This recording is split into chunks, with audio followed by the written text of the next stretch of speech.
बिस्मिल्लाहिर्रहमानिर्रहीम। शुरू करती हूँ अल्लाह ताला के बाबरकत नाम से जो बड़ा मेहरबान और रहम वाला है, और उम्मीद करती हूँ उस रब के करम से आप सब अपने घरों में महफूज और सेहतमंद होंगे। अस्सलामुअलैकुम। क्रेसेंट स्कूल से आपकी उर्दू की टीचर उर्दू ट्यूटोरियल के 11वें हफ्ते में आपको खुशामदीद कहती हैं। आपने अब तक कवायद के बहुत से उन्वानात पढ़े और समझे हैं। आज का उन्वान भी आपके लिए जाना पहचाना है। मुज़क्कर मुअन्नस के कायदे। मुज़क्कर मुअन्नस के कायदों से मुतल्लिक आप एक सबक पहले भी पढ़ चुके हैं, जिसमें आपको हकीकी और गैर हकीकी मुज़क्कर मुअन्नस के बारे में बताया गया था। हकीकी मुज़क्कर मुअन्नस वो होते हैं जिनमें नर और मादा वाज़े तौर पर बयान किए जाते हैं, जैसे कि अब्बू, अम्मी, लड़का, लड़की, कबूतर, कबूतरी।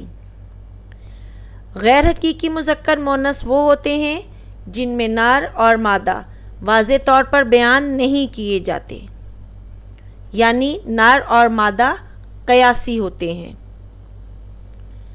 गैर हकीकी तज़कीर व तानीस में अस्मा या तो नर होते हैं या मादा होते हैं।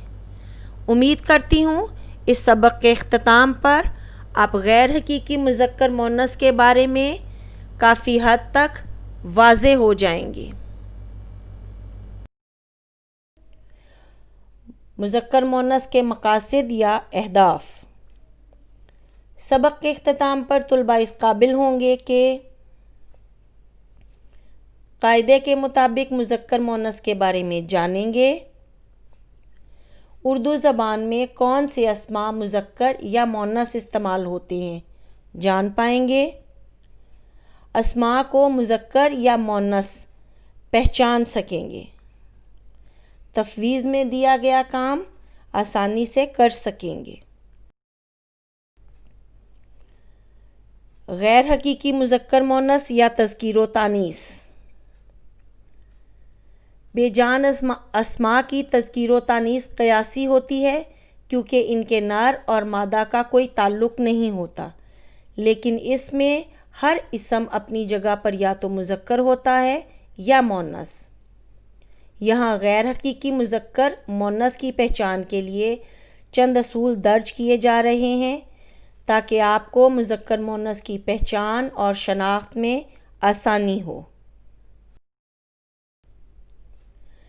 गैर हकीकी तज़कीर व तानीस या मुज़क्कर मुअन्नस की पहचान के असूल।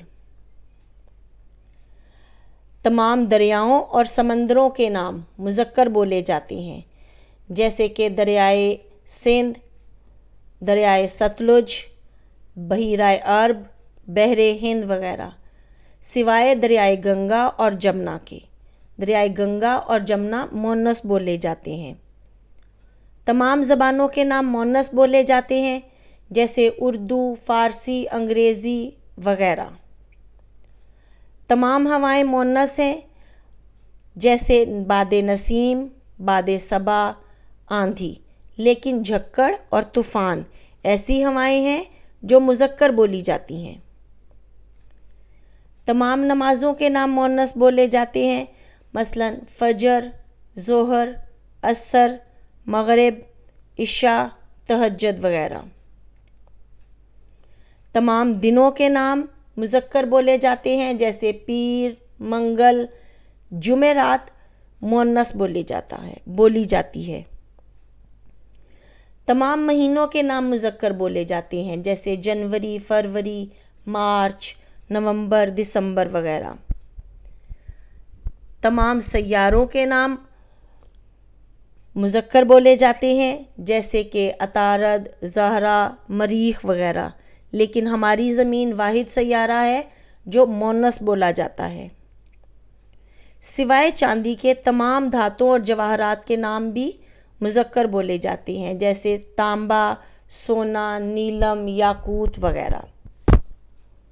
तमाम पहाड़ों के नाम मुज़क्कर बोले जाते हैं, मसलन کو ہمالیہ، کو کراکرم، نانگا پربت وغیرہ۔ تذکیر و تانیث کی پہچان کے لیے چند اور اصول آپ کے سامنے۔ تمام براعظموں، ملکوں اور شہروں کے نام مذکر ہیں، جیسے Asia, Europe, Pakistan, Nepal, Karachi, Istanbul وغیرہ۔ تمام کتابوں کے نام مؤنث ہیں، جیسے تورات، زبور، انجیل، مگر قرآن پاک اور گرنتھ یعنی ہندوؤں کی کتابیں اس سے مستثنیٰ ہیں۔ تمام آوازیں مؤنث ہیں، جیسے بادل کی گرج، کوئل کی کوکو، بارش کی چھم چھم، ہوا کی سائیں سائیں وغیرہ۔ مذکر مؤنث کی پڑھائی صفحہ نمبر 72 یعنی 72 پر۔ یہ اسکرین پر جو صفحہ نظر آ رہا ہے یہ آپ کی کتاب کا گل لالہ کا صفحہ نمبر 72 یعنی 72 ہے۔ اردو زبان میں تمام اسماء کو مذکر یا مؤنث استعمال کیا جاتا ہے۔ اس صفحے کی پہلے آپ نے پڑھائی کرنی ہے، اس کے بعد آپ نے تفویض میں دیا گیا کام مکمل کرنا ہے۔ تفویض نمبر 1، یہ آپ کی کتاب کا صفحہ نمبر 72 یعنی 72 ہے۔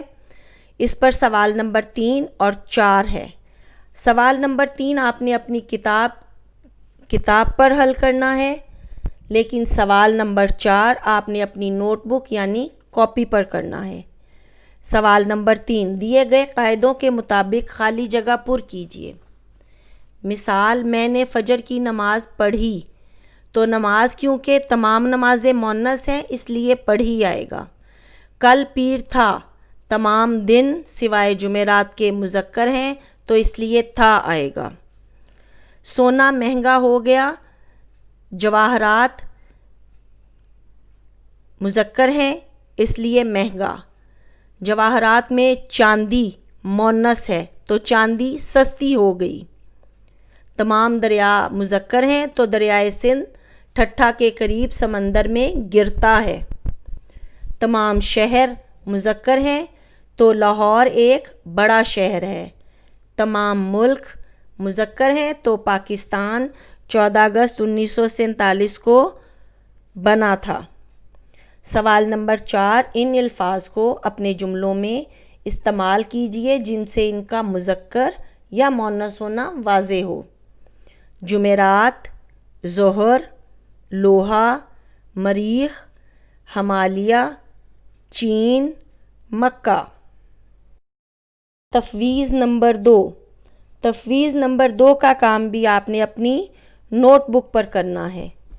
تذکیر و تانیث یعنی غیر حقیقی مذکر مؤنث کے کچھ اور قاعدے۔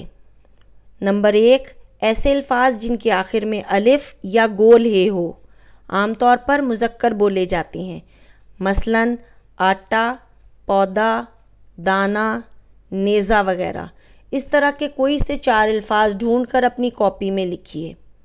نمبر 2، کچھ الفاظ ایسے بھی ہوتے ہیں جن کے آخر میں الف یا گول ہے تو آتی ہے مگر وہ مؤنث بولے جاتے ہیں، مثلاً پڑیا، غذا، جگہ وغیرہ۔ ایسے 4 الفاظ اور تلاش کر کے اپنی کاپی میں لکھیے۔ نمبر 3، جن چیزوں کے نام کے آخر میں چھوٹی یہ آئے وہ مؤنث بولے جاتے ہیں، مثلاً روٹی، ٹوپی وغیرہ۔ ایسے 4 اور الفاظ ڈھونڈ کر اپنی کاپی میں لکھیے۔ نمبر 4، کچھ ایسے الفاظ بھی ہوتے ہیں جن کے آخر میں چھوٹی یہ تو آتی ہے مگر وہ مذکر بولے جاتے ہیں، مثلاً گھی، پانی وغیرہ۔ ایسے 2 الفاظ اور تلاش کریں اور اپنی کاپی میں لکھیں۔ اب وقت ہوا ہے آپ سے اجازت لینے کا۔ اللہ تعالیٰ سے آپ کی نیک خواہشات کے لیے ہمیشہ دعا گو۔ دوبارہ پھر آپ کے سامنے ایک نئے سبق، نئے عنوان کے ساتھ حاضر ہونے کے لیے تب تک کے لیے اجازت دیں۔ فی امان اللہ۔